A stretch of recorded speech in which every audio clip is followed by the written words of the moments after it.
ओम नमो भगवते वासुदेवाय। मैं हूँ राधिका और आप सभी का आपके अपने YouTube चैनल किटकैट स्टोरीज पर बहुत बहुत स्वागत है। आप सभी को माघ पूर्णिमा की हार्दिक शुभकामनाएं। आज पूर्णिमा के शुभ अवसर पर जो भी भक्त सच्चे मन से श्री सत्यनारायण भगवान की कथा पढ़ता है अथवा सुनता है, सत्यनारायण भगवान की कृपा से उनके घर में सुख समृद्धि और धन के भंडार भरे रहते हैं। उनके सभी दुख दूर होते हैं। आज की कथा प्रारंभ करने से पहले आप सभी से अनुरोध है कि आने वाले फाल्गुन महीने में भी आपने जिस तरह से हमारे चैनल पर अब तक कथाएं सुनी हैं, उसी तरह से लगातार हर दिन सुबह के समय फाल्गुन मास महात्म्य की कथाएं भी जरूर सुनिएगा। अब सुनिए श्री सत्यनारायण भगवान कथा। ओम श्री गणेशाय नमः। बोलो सत्यनारायण भगवान की जय। पहला अध्याय। एक समय नैमिषारण्य तीर्थ में शौनक आदि सभी ऋषियों और मुनियों ने पुराण शास्त्र के वेत्ता श्री सूत जी महाराज से पूछा, हे महामुने, किस व्रत अथवा तपस्या से मनोवांछित फल प्राप्त होता है, उसे हम सब सुनना चाहते हैं। श्री सूत जी बोले, इसी प्रकार देवर्षि नारद जी के द्वारा भी पूछे जाने पर भगवान श्री कमलापति जी ने उनसे जैसा कहा था, मैं उसे कह रहा हूँ, आप लोग सावधान होकर सुनिए। एक समय योगी नारद जी लोगों के कल्याण की कामना से विविध लोकों में भ्रमण करते हुए पृथ्वी लोक में आए और यहाँ उन्होंने अपने कर्म फल के अनुसार नाना योनियों में उत्पन्न सभी प्राणियों को अनेक प्रकार के क्लेश दुख भोगते हुए देखा तथा किस उपाय से इनके दुखों का सुनिश्चित रूप से नाश हो सकता है, ऐसा मन में विचार करके वे विष्णु लोक को गए। वहां 4 भुजाओं वाले शंख चक्र गदा पद्म और वनमाला से विभूषित शुक्ल वर्ण भगवान श्री नारायण जी के दर्शन कर उन देवाधिदेव की वे स्तुति करने लगे। देवर्षि नारद बोले, हे वाणी और मन से परे स्वरूप वाले, अनंत शक्ति संपन्न, आदि मध्य और अंत से रहित, निर्गुण और सकल कल्याणमय गुणों से संपन्न, भक्तों की पीड़ा नष्ट करने वाले परमात्मन, आपको मेरा नमस्कार है। स्तुति सुनने के पश्चात भगवान श्री हरि ने देवर्षि नारद से कहा, महाभाग, आप किस प्रयोजन से यहाँ आए हैं? आपके मन में क्या है? तब देवर्षि नारद कहने लगे, हे भगवान, पृथ्वी लोक में अपने पाप कर्मों के द्वारा विभिन्न योनियों में उत्पन्न सभी लोग बहुत प्रकार के क्लेशों से दुखी हो रहे हैं। हे प्रभु, किस लघु उपाय से उनके कष्टों का निवारण हो सकेगा? यदि आपकी कृपा मेरे ऊपर हो तो वह सब मैं सुनना चाहता हूँ। आप कृपा पूर्वक ये सब मुझे बताएं। तब श्री भगवान ने कहा, हे वत्स, संसार के ऊपर अनुग्रह करने की इच्छा से आपने बहुत अच्छी बात पूछी है। जिस व्रत के करने से प्राणी मोह से मुक्त हो जाता है, उसे मैं आपको बताता हूँ, सुनिए। हे वत्स, स्वर्ग और पृथ्वी लोक में दुर्लभ भगवान सत्यनारायण का एक महान व्रत है। आपके स्नेह के कारण इस समय मैं उसे कह रहा हूँ। अच्छी प्रकार विधि विधान से भगवान सत्यनारायण जी का व्रत करके मनुष्य शीघ्र ही सुख प्राप्त कर परलोक में मोक्ष प्राप्त कर सकता है। भगवान की ऐसी वाणी सुनकर देवर्षि नारद कहने लगे, हे प्रभु, इस व्रत को करने का फल क्या है? इसका विधान क्या है? इस व्रत को किसने किया और इसे कब करना चाहिए, ये सब भी विस्तार पूर्वक बतलाइए। तब भगवान श्री हरि कहने लगे, यह श्री सत्यनारायण जी व्रत दुख शोक आदि का शमन करने वाला, धन धान्य की वृद्धि करने वाला, सौभाग्य और संतान देने वाला तथा सर्वत्र विजय प्रदान करने वाला है। जिस किसी भी दिन भक्ति और श्रद्धा से समन्वित होकर मनुष्य ब्राह्मणों और बंधु बांधवों के साथ धर्म में तत्पर होकर सायंकाल में भगवान श्री सत्यनारायण जी की पूजा करे, नैवेद्य के रूप में उत्तम कोटि के भोजनी पदार्थों को सवाया मात्रा में भक्ति पूर्वक अर्पित करना चाहिए।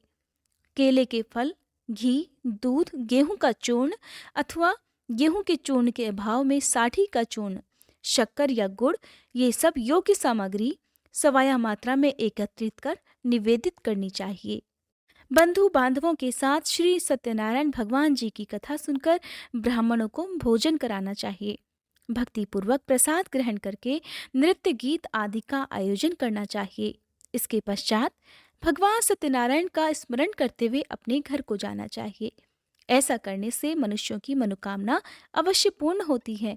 विशेष रूप से कलयुग में पृथ्वी लोक पर यह सबसे छोटा और सरल उपाय है। दूसरा अध्याय। श्री सूत जी ने कहा, हे ऋषियों, जिन्होंने पहले समय में इस व्रत को किया है उसका इतिहास भी बताता हूँ, आप सब ध्यानपूर्वक सुने। सुंदर काशीपुरी नगरी में एक अत्यंत निर्धन ब्राह्मण रहता था। वह ब्राह्मण भूख और प्यास से बेचैन होकर पृथ्वी पर घूमता रहता था। ब्राह्मणों से प्रेम करने वाले श्री विष्णु जी ब्राह्मण को देखकर एक दिन बूढ़े ब्राह्मण का रूप धारण कर ब्राह्मण के पास जाकर आदर के साथ पूछने लगे, हे विप्रदेव, तुम नित्य ही दुखी होकर पृथ्वी पर क्यों घूमते हो? तब उस ब्राह्मण ने कहा, मैं भिक्षा के लिए पृथ्वी पर विचरता हूँ। हे भगवान, यदि आप इससे छुटकारा पाने का कोई उपाय जानते हो तो कृपा कर मुझे बताएं। वृद्ध ब्राह्मण का रूप धारण किए श्री विष्णु जी ने कहा, हे ब्राह्मण, श्री सत्यनारायण भगवान मनोवांछित फल देने वाले हैं, इसलिए तुम उनका पूजन करो। इससे मनुष्य सब दुखों से मुक्त हो जाता है। ब्राह्मण को व्रत का सारा विधान बताकर बूढ़े ब्राह्मण का रूप धारण करने वाले श्री भगवान जी अंतर्ध्यान हो गए। जिस व्रत को वृद्ध ब्राह्मण ने बताया है, मैं उसे अवश्य करूंगा, ऐसा निश्चय कर वह ब्राह्मण घर चला गया। अगले दिन वह जल्दी उठा और श्री सत्यनारायण जी का व्रत करने का निश्चय कर भिक्षा मांगने के लिए चल दिया। उस दिन उसको भिक्षा में बहुत सारा धन मिला, जिससे उसने पूजा का सामान खरीदा और घर आकर अपने बंधु बांधवों के साथ श्री सत्यनारायण जी का व्रत किया। ऐसा करने से वह ब्राह्मण सब दुखों से छूटकर अनेक प्रकार की सुख समृद्धियों से युक्त हुआ। तभी से वह ब्राह्मण हर मास यह व्रत करने लगा। इसी प्रकार श्री सत्यनारायण जी के व्रत को जो शास्त्र विधि के अनुसार करेगा, वह सब पापों से मुक्त होकर मोक्ष को प्राप्त हो जाएगा। आगे भी जो मनुष्य पृथ्वी पर श्री सत्यनारायण जी का व्रत करेगा, वह सब दुखों से छूट जाएगा। इस तरह नारद जी से सत्यनारायण भगवान का कहा हुआ व्रत मैंने आपसे कहा। तब ऋषियों ने कहा, हे मुनीश्वर, संसार में इस विप्र से सुनकर किस किसने इस व्रत को किया, यह भी हम सब सुनना चाहते हैं। तब श्री सूत जी महाराज कहने लगे, हे मुनियों, जिस जिस प्राणी ने इस व्रत को किया है उन सब की कथा भी सुनो। एक समय वह ब्राह्मण धन और ऐश्वर्य के अनुसार बंधु बांधवों के साथ व्रत पूजन कर रहा था कि उसी समय एक लकड़हारा आया। उसने लकड़ियां बाहर रख दी और ब्राह्मण के घर में चला गया। प्यास से व्याकुल लकड़हारे ने ब्राह्मण को व्रत करते हुए देखा तो वह अपनी प्यास को भूल गया। उसने ब्राह्मण को नमस्कार किया और पूछा, हे ब्राह्मण देवता, आप यह किसका पूजन कर रहे हैं? इस व्रत को करने से क्या फल मिलता है, कृपया कर मुझे भी बताएं। तब ब्राह्मण ने कहा, सब मनोकामनाओं को पूर्ण करने वाला यह श्री सत्यनारायण जी का व्रत है। इनकी ही कृपा से मेरे यहाँ धन धान्य आदि की वृद्धि हुई है। विप्र से इस व्रत के बारे में जानकर वह लकड़हारा बहुत प्रसन्न हुआ। भगवान का चरणामृत लेकर और भोजन करने के बाद वह अपने घर को चला गया। अगले दिन लकड़हारे ने अपने मन में निश्चय किया कि आज गांव में लकड़ी बेचने से जो भी धन मिलेगा, मैं उसी से भगवान सत्यनारायण का उत्तम व्रत करूंगा। ऐसा मन में विचार कर वह लकड़हारा लकड़ियां लेकर अपने सिर पर रखकर जिस नगर में धनवान लोग रहते थे वहां चला गया। उस दिन लकड़हारे को लकड़ियों के बदले चौगुने दाम मिले। अब वह बूढ़ा लकड़हारा बहुत प्रसन्न होकर पके केले, शक्कर, शहद, घी, दूध, दही और गेहूं का चूर्ण इत्यादि श्री सत्यनारायण भगवान के व्रत की सभी सामग्री लेकर अपने घर आ गया। फिर उसने अपने बंधु बांधवों को बुलाकर विधि विधान के साथ भगवान की पूजा और व्रत किया। उस व्रत के प्रभाव से वह बूढ़ा लकड़हारा धन पुत्र आदि से युक्त हुआ और संसार के समस्त सुख भोग कर वैकुंठ को चला गया। तीसरा अध्याय। श्री सूत जी ने कहा, हे श्रेष्ठ मुनियों, अब एक और कथा कहता हूँ। पूर्व काल में उल्कामुख नाम का एक बुद्धिमान राजा था। वह सत्य वक्ता और जितेंद्रिय था। प्रतिदिन मंदिरों में जाता और गरीबों को धन देकर उनके कष्ट दूर किया करता था।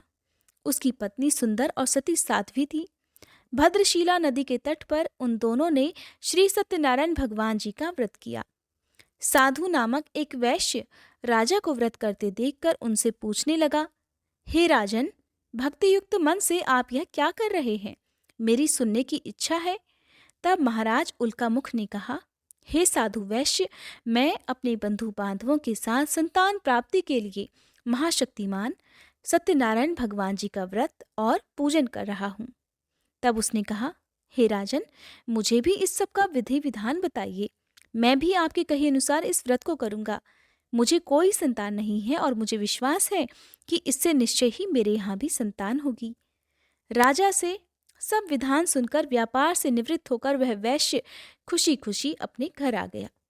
वैश्य ने अपनी पत्नी लीलावती से संतान देने वाले उस व्रत का समाचार सुनाया और निश्चय किया कि जब हमारे यहाँ संतान होगी तब मैं भी इस व्रत को करूंगा। एक दिन उसकी पत्नी लीलावती सांसारिक धर्म में प्रवृत्त होकर गर्भवती हो गई। उसने एक सुंदर कन्या को जन्म दिया। कन्या का नाम कलावती रखा गया। इसके बाद लीलावती ने अपने पति को याद दिलाया कि आपने जो भगवान का व्रत करने का संकल्प लिया था, अब आप उसे पूरा कीजिए। साधु वैश्य ने कहा, हे प्रिय, मैं कन्या के विवाह पर इस व्रत को अवश्य करूंगा। इस प्रकार अपनी पत्नी को आश्वासन देकर वह व्यापार करने चला गया। काफी दिनों के बाद वह लौटा तो उसने नगर में सखियों के साथ अपनी पुत्री को खेलते देखा। वैश्य ने तुरंत कलावती के लिए कोई सुयोग्य वर की तलाश की। कंचन नगर के एक सुयोग्य वणिक पुत्र से अपने बंधु बांधवों सहित प्रसन्न मन से अपनी पुत्री का विवाह उसके साथ कर दिया। वैश्य विवाह के समय भी सत्यनारायण भगवान का व्रत करना भूल गया। इस पर श्री सत्यनारायण भगवान की लीला हुई। अपने कार्य में कुशल साधु नामक वैश्य अपने जमाता सहित नाव को लेकर व्यापार करने के लिए समुद्र के समीप स्थित रत्नसारपुर नगर में गया। दोनों ससुर और जमाई राजा चंद्रकेतु के नगर में व्यापार करने लगे।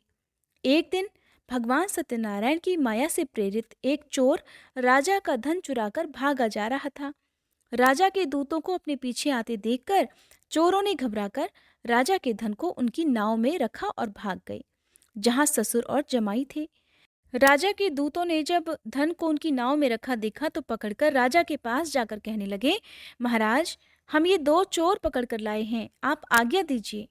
राजा ने कारागार में डालने की आज्ञा दे दी। इस प्रकार राजा की आज्ञा से उनको कठिन कारावास में डाल दिया गया तथा उनका सारा धन भी ले लिया गया। सत्यनारायण भगवान जी की लीला के अनुसार साधु वैश्य की पत्नी लीलावती और पुत्री कलावती भी घर पर बहुत दुखी हुई। उनके घर में रखा हुआ सारा धन चोर चुरा कर ले गए। एक दिन शारीरिक और मानसिक पीड़ा से और भूख प्यास से अति दुखित होकर भोजन की चिंता में कलावती एक ब्राह्मण के घर गई।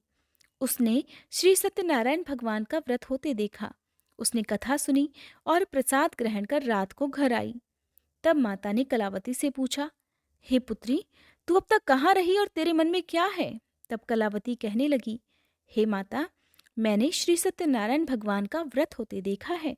तब कलावती के वचन सुनकर लीलावती ने सत्यनारायण भगवान जी के पूजन की तैयारी की। उसने परिवार और बंधु बांधवों सहित मिलकर श्री सत्यनारायण भगवान जी का पूजन और व्रत किया और मनोकामना मांगी कि मेरे पति और दामाद शीघ्र ही घर लौट आए। साथ ही उसने प्रार्थना भी की कि हे प्रभु, हम सबके अपराध क्षमा कीजिए। श्री सत्यनारायण भगवान जी इस व्रत से संतुष्ट हो गए। उन्होंने राजा चंद्रकेतु को स्वप्न में दर्शन देकर कहा, हे राजन, जिन दोनों वैश्यों को तुमने बंदी बना रखा है वे निर्दोष हैं, उन्हें प्रातःकाल ही छोड़ देना। राजा से ऐसा कहकर भगवान अंतर्ध्यान हो गए। प्रातःकाल राजा चंद्रकेतु ने सभा में सभी को अपना स्वप्न सुनाया और सैनिकों को आज्ञा दी कि दोनों को कारागार से मुक्त कर सभा में लाया जाए। दोनों ने आते ही राजा को प्रणाम किया। तब राजा उनसे कहने लगा, हे महानुभावों, तुम्हें अज्ञानतावश ऐसा दुख प्राप्त हुआ है। अब तुम्हें कोई भय नहीं है, अब तुम दोनों मुक्त हो। ऐसा कहकर राजा ने उन्हें नए नए वस्त्र आभूषण दिए और उनका जितना धन लिया था उसे दोगुना कर उन्हें आदर और सम्मान से विदा कर दिया। इस प्रकार दोनों वैश्य अपने घर को चल दिए। चौथा अध्याय। श्री सूत जी ने कहा, वैश्य और उसके जमाई ने मंगलाचार करके यात्रा आरंभ की और अपने नगर की ओर चल पड़े। थोड़ी ही दूर आगे बढ़े थे कि एक दंडी वेशधारी श्री भगवान जी उन्हें मिले और उनसे पूछने लगे, हे वैश्य, तेरी नाव में क्या है? अभिमानी वणिक हंसता हुआ कहने लगा, हे दंडी, आप क्यों पूछते हैं? क्या धन लेने की इच्छा है? मेरी नाव में तो बेल और पत्ते भरे हैं। वैश्य के कठोर वचन सुनकर दंडी रूप में भगवान ने कहा, तुम्हारा वचन सत्य हो। ऐसा कहकर वे वहां से कुछ दूर जाकर समुद्र के किनारे बैठ गए। दंडी महाराज के जाने के पश्चात वैश्य ने नित्य क्रिया से निवृत्त होने के बाद जब नाव को ऊंची उठी देखा तो बड़ी हैरानी हुई और नाव में बेलपत्ते आदि देखकर मूर्छित होकर जमीन पर गिर पड़ा। होश आने पर अत्यंत शोक प्रकट करने लगा। तब उसके जमाई ने कहा, पिताजी आप शोक न करें, यह दंडी महाराज का ही श्राप है, अतः उनकी शरण में ही हमें चलना चाहिए, तभी हमारी मनोकामना पूरी हो सकेगी। जमाई के वचन सुनकर दंडी महाराज के पास पहुंचा और भक्तिभाव से उन्हें प्रणाम करके कहने लगा, हे प्रभु, मैंने जो आपसे असत्य वचन कहे थे उनके लिए मुझे क्षमा कर दीजिए। ऐसा कहकर वैश्य रोने लगा। तब दंडी भगवान बोले, हे वणिक पुत्र, मेरी आज्ञा से ही तुझे बार बार दुख प्राप्त हुआ है, क्योंकि तू मेरी पूजा से विमुख हुआ है। तब उसने कहा, हे भगवान, आपकी माया से ब्रह्मादि देवता भी आपके रूप को नहीं जान पाते, तब मैं अज्ञानी भला कैसे जान सकता हूँ? आप प्रसन्न होइए, मैं अपनी सामर्थ्य के अनुसार आपकी पूजा करूंगा। कृपया मेरी रक्षा कीजिए और पहले के समान मेरी नौका को धन से भर दीजिए। उसके इस प्रकार भक्ति युक्त वचन सुनकर सत्यनारायण भगवान प्रसन्न हो गए और उसकी इच्छा अनुसार वरदान देकर अंतर्ध्यान हो गए। तब ससुर और जमाई दोनों ने नाव पर आकर देखा कि नाव तो धन से भरी हुई थी। फिर वह भगवान सत्यनारायण जी का पूजन कर अपने जमाई सहित अपने नगर की ओर चल पड़ा। जब वह अपने नगर के निकट पहुंचा तब उसने एक दूत को अपने घर भेज दिया। दूत ने वैश्य के घर जाकर उसकी पत्नी को नमस्कार किया और कहने लगा, आपके पति अपने दामाद सहित इस नगर के समीप आ गए हैं। लीलावती और उसकी कन्या कलावती उस समय भगवान का पूजन कर रही थी। दूत का वचन सुनकर साधु की पत्नी ने बड़े हर्ष के साथ सत्यदेव का पूजन पूर्ण किया और अपनी पुत्री से कहने लगी, मैं अपने पति के दर्शन को जाती हूँ, तू भी पूजा समाप्त कर शीघ्र आ जाना। परंतु कलावती पूजन और प्रसाद छोड़कर जल्दी जल्दी अपने पति के दर्शन करने के लिए चली गई, परंतु उसको पति के दर्शन प्राप्त ही नहीं हुए। नौका को डूबा हुआ और कन्या को रोती हुई देखकर वैश्य दुखी होकर कहने लगा, हे प्रभु, मुझसे या मेरे परिवार से जो भूल हुई है उसे क्षमा कीजिए। इस प्रकार वह रोने लगा। उसके दीन वचन सुनकर सत्यनारायण भगवान फिर से प्रसन्न हो गए। तभी आकाशवाणी हुई, हे वैश्य, तेरी कन्या प्रसाद छोड़कर आई है, इसका पति इसी कारण अदृश्य हो गया है। अब यदि तेरी कन्या घर जाकर प्रसाद खाकर लौटे तो इसका पति इसे अवश्य मिल जाएगा।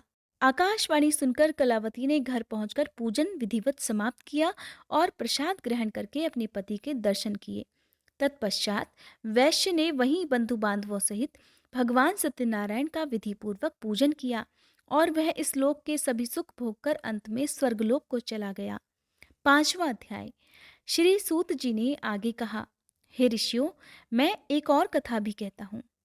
प्रजापालन में लीन तुंगध्वज नाम का एक राजा रहा करता था। उसने भगवान सत्यनारायण का प्रसाद त्याग कर बहुत दुख पाया। एक समय राजा वन में वन्य पशुओं को मारकर बड़ के वृक्ष के नीचे आया। वहां उसने ग्वालों को भक्तिभाव से बंधु बांधवों सहित श्री सत्यनारायण जी का व्रत पूजन करते देखा। परंतु राजा ये सब देखकर भी अभिमानवश न तो वहां गया और न ही सत्यनारायण भगवान को प्रणाम किया। जब ग्वालों ने भगवान जी का प्रसाद उसके सामने रखा तो वह प्रसाद त्याग कर अपने नगर को चला गया। नगर में पहुंचकर उसने देखा कि उसका सब कुछ नष्ट हो गया है। वह समझ गया कि यह सब भगवान सत्यनारायण ने ही किया है।